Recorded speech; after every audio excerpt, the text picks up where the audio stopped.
नमस्कार, मी गणेश सकपाळ आणि तुम्हाला शिकवणार आहोत झटपट मराठी.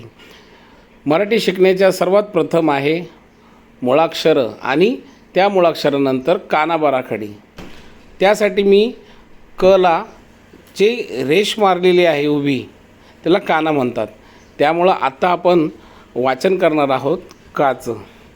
त्याच्यामध्ये बघा, आपण काचं वाचन केल्यामुळे पहिलं आहे का, त्याच्यानंतर आहे खा, नंतर आहे गा,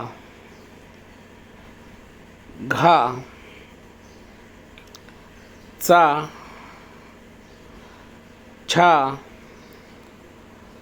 जा, झा, टा, ठा,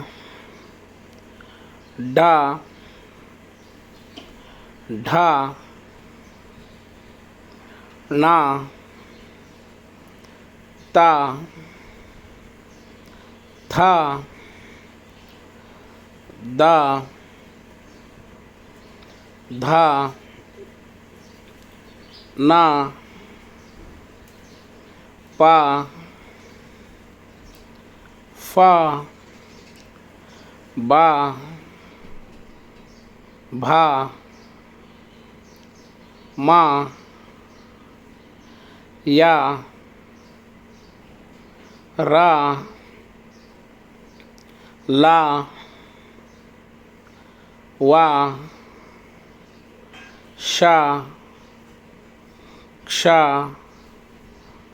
सा, हा, ळा,क्षा,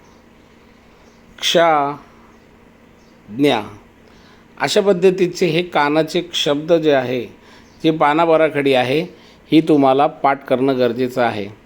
बघा, का, खा, गा, घा, चा, छा, जा, झा, टा, ठा. त्यामध्ये प्रत्येकामध्ये काना म्हणजे आचा उच्चार तुम्हाला करणं गरजेचं आहे. अशा पद्धतीची काना बाराखडी आहे. पुढची आपण विलांटी घेणार आहोत, त्यामुळं चॅनलला सबस्क्राईब करून ठेवा. जय हिंद, वंदे मातरम.